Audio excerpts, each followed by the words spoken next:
under the sea. Oh, hello. Didn't see you there.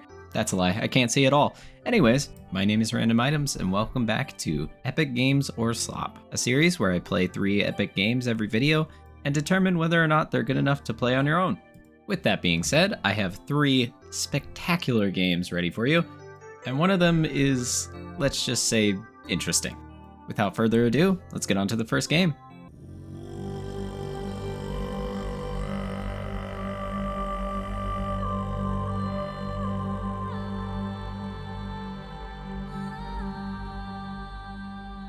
Welcome to Void Rot.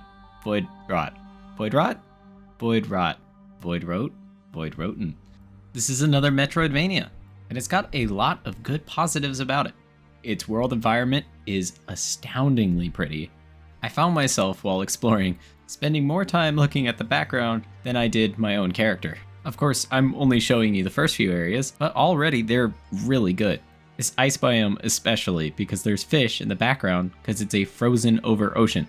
And now I really want to fight those fish. The music is good too. It starts with Mongolian throat singing, and I don't think you can go wrong with Mongolian throat singing. This also gave the game, unintentionally, the most intense terms and conditions I've ever seen.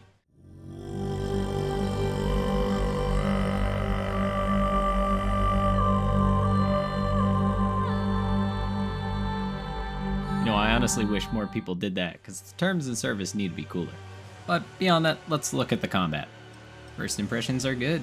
The enemies are varied, the boss fights are interesting, their combat is good. Except for the fact that every time that I hit anything, I feel like I'm slapping them with a wet noodle. Seriously, this weapon has no impact. Now I realize while watching it that it looks and feels a lot better, but when you're playing it, it really doesn't have the same feeling as when I'm watching this footage back. This doesn't make the combat feel bad, however, so it's not that big of a deal. Beyond that, movement can feel a little too responsive. And I wish I could tell you more on why it feels that way, but it's an odd feeling. I think it has something to do with how fast you can turn around and instantly move back and forth, but I'm really trying to figure out why it feels bad when other games, like Hollow Knight, don't. There are, of course, other flaws with this game that I won't really touch on, but none of them were super detrimental from what I can tell, and most of them were just quality of life issues. So, is it Slop? No, I wouldn't say it is.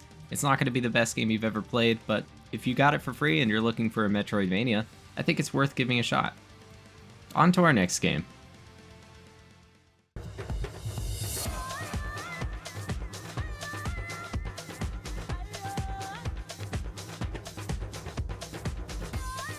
Holy crap. Welcome back to the year 2004, back when dinosaurs roamed the earth and a Bush was in office. This game is probably older than most people on YouTube, if I'm being honest. But that's okay, that just means this game is true and tested. And oh man, is this game a classic in every sense of the word. It's got janky controls, it's got physics that somehow work and somehow don't.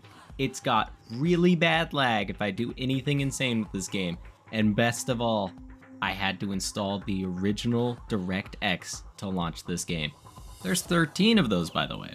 Yeah, this game was a trip down memory lane for me as I tried to figure out how to play a game that I haven't played in over 15 years.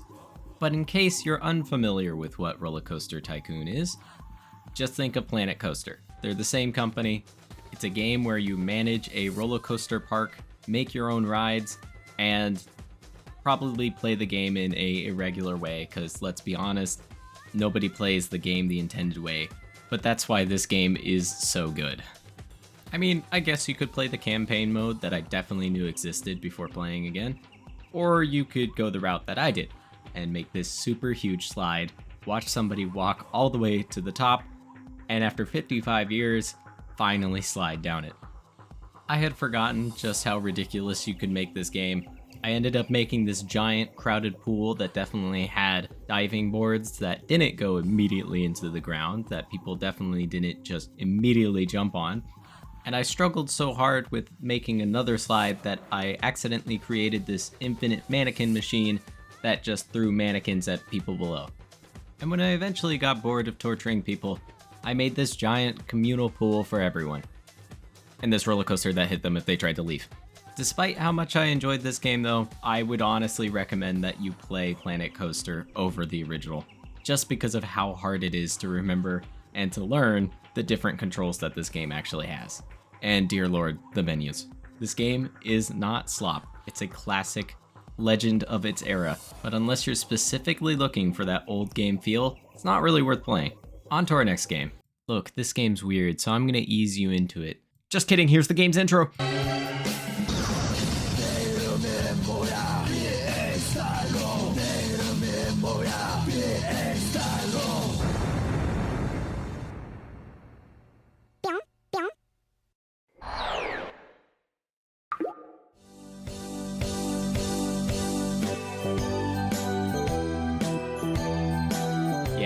You confused yet?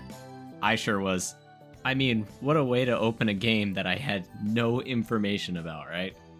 Mind you, this game's intro goes on for another minute and a half and contains an entire music video.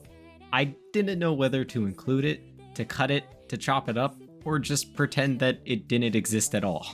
So I'm including most of it, not because it saves time on editing, but because I want you to be as lost as I was when I started this game. But let's talk about the actual gameplay of this game. You know Tamagotchis? Yeah, it's that. But it contains this person, a girl who is a plant head thing. Okay, I'm gonna cut the intro now. I'm gonna give you the fastest rundown of what I understand of this game. Deities want to kill the world, Goddess of Love says no, decides to test us by turning this person into a potted plant to see if this guy can take care of him. That's it. And man, I think the world is doomed, because this is the most confusing game I have ever played. And when I originally saw this game, I just knew that this was a game that was released only in Japan, and Korea I guess, and then eventually got ported to America 25 years later. This game was made in 2001.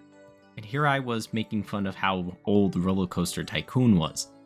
And the port isn't even that good. A lot of it is machine translated, as evident by random punctuation.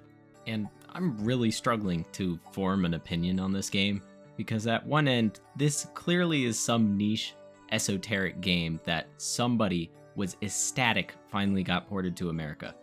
But for literally everyone else, this game might as well not exist. So for our own purposes, I'm gonna count this game as Slop. Maybe if I spent time reading the Wikipedia to actually understand how to play the game, I would enjoy it more, but I am scared. Hey, if you enjoyed this video, there's a playlist with the rest of them, and if you really enjoyed it, please subscribe. It helps me make more, and I'll see you next time.